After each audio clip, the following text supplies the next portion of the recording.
My name is Richard Hayes. I'm a supervisory Border Patrol agent here in the Yuma sector.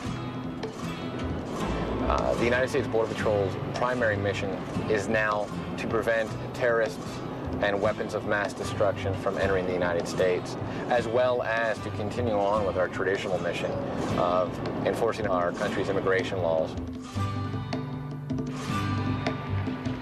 ¿Cómo se llama? Ramón? Okay. Allí.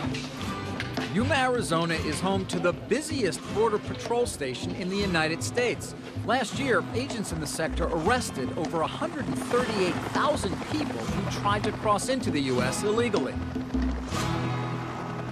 Anywhere between 400 to 600, maybe sometimes as high as 700 individuals that are apprehended in a 24-hour time period. Those individuals will be brought into this area. The process of deciding the fate of each detainee is made a whole lot easier by biometrics, the science of using biological properties such as fingerprints to identify individuals. For decades, border agents were forced to take fingerprints the old-fashioned way, with ink. Now, those fingerprints are scanned. That can almost instantly reveal whether someone is a felon. It's really streamlined our processing capabilities and has allowed our agents to easily and quickly identify those individuals that have been arrested in the United States or may have criminal warrants for their arrest. Dr. Joseph Attic, a pioneer in biometrics, is the CEO and president of Minnesota-based Identix. The company sells fingerprint, facial, and skin biometric systems used for security and identification. Our body is filled with patterns that are called today biometric patterns that can be imaged and analyzed by algorithms in order to establish your identity. Dr. Attic has been at the forefront of some of the technology's most significant breakthroughs. An imaging device or a scanner can take a picture of your fingerprint, and a computer algorithm can analyze the way the different singularities, like the breaks in the finger ridges, and how they relate to each other.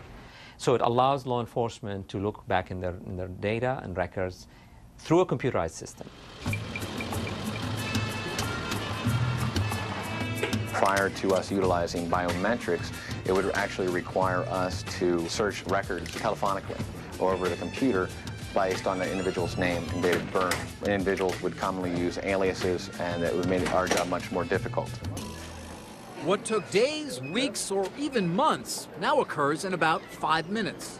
This individual whose fingerprints had just been captured utilizing the IAFIS system, or Integrated Automated Fingerprint Identification System. It compares those prints to previously recorded fingerprints and biometric information and compares that against the FBI database, and will let us know if that individual has a criminal history here in the United States, they have been previously arrested, or they have a criminal warrant for their arrest. The FBI's database, which holds the fingerprints of 51 million people, is here in Clarksburg, West Virginia.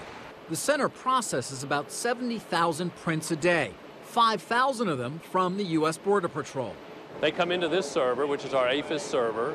It processes the fingerprints that come in and makes a determination if we have prints on file or not.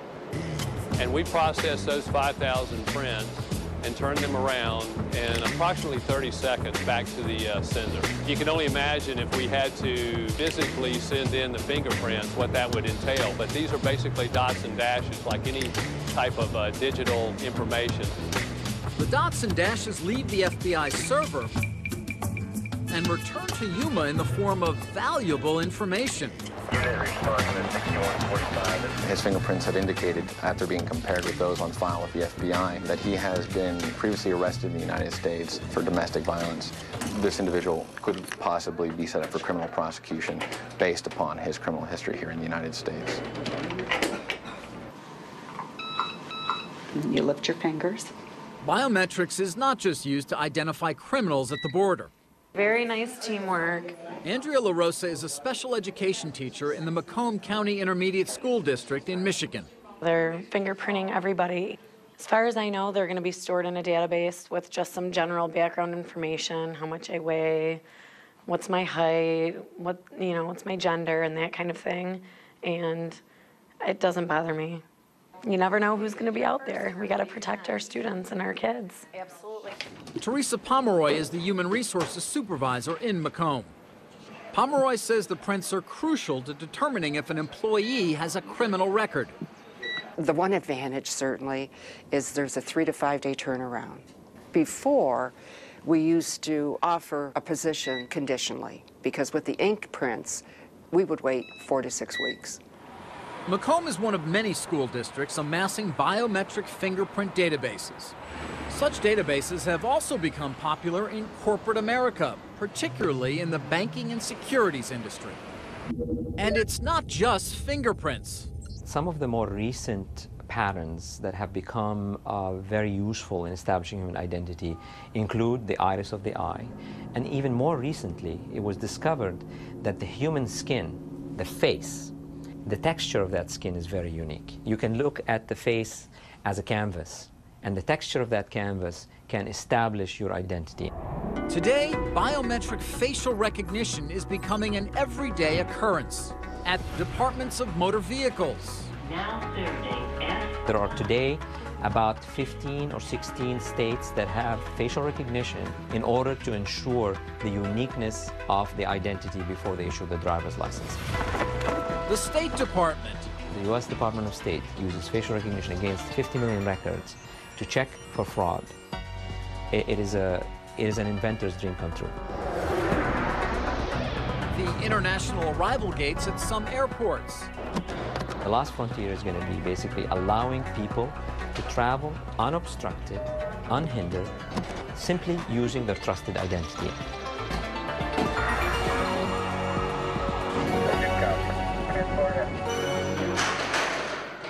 Look up here. Look up at the camera.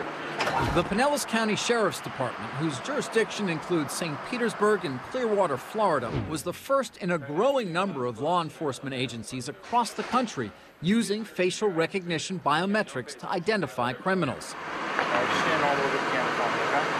Police use it when apprehending potential suspects on the street. It makes it easier by allowing me to quickly identify individuals who are not being truthful about their name. Or during the booking process. Melvin Burney is brought in for failure to appear in court to answer charges of driving with a suspended license. A quick photo reveals that Burney is no stranger to this process, having been arrested previously for domestic battery and burglary. Lieutenant Jim Main helped bring facial recognition technology to Pinellas in 2001. You can straighten your head up just a bit. Thank you very much. At first, it was only used at the precinct. Hold that pose right there. But in 2004, the technology was brought into patrol cars. One more. That's perfect. Hold on. Hold it right there. Okay? Facial recognition does very fast searches. Basically what the technology does, it maps 128 different points on the face. It measures all the different angles of the face and uses those measurements to convert it then into ones and zeros. Computers can search ones and zeros a lot faster than searching image against image against image. So it does this conversion, and then it searches our database and then some databases that we partner with other agencies across the state. And in about 15 seconds, it brings back some possible matches for the deputy then to determine whether they have that person in front of them. In January of 2001, fans attending the Super Bowl in Tampa were surprised to learn their faces had been captured by cameras and then scanned against a database of known and suspected felons. The main issue that people had with that deployment was that you're talking just a public place where, you know, mom and dad and their kids are just going to a public setting, walking around the streets, no probable cause, no reasonable suspicion that they're doing anything wrong, and just taking their pictures and running their images to see if they can identify them. What about the idea that in public places, the local police will have cameras that are just scanning the crowd, doing or running through image after image after image? But you see, it is not technology that's going to dictate the use of an application in society. It's society's needs and values. And in my opinion, we can improve security and deliver enhancement to our security without having what we call wide area surveillance. Personally, I'm against wide area surveillance. Isn't it a difficult line for you to walk? I mean, you're one of the pioneers in developing this technology. You help run a company that, of course, makes money from selling as much as it can the idea of being able to use facial recognition for good purposes. And yet you also are saying that, well, We've got to make sure it's not used too widely because that would endanger privacy. But you see, the technology is so powerful that it has many, many good applications. Why do we want to focus on the negative of the technology and promote it so that a backlash could come in and would prevent us from actually reaping the benefits of this technology in the areas where it should be used? What about the idea of Big Brother, which I'm sure you've heard many times whenever you discuss this subject and your development of this technology? Big Brother is a concern. Big Brother, if let and allowed to happen, will happen. And our job as responsible human beings in society is to make sure that that does not occur.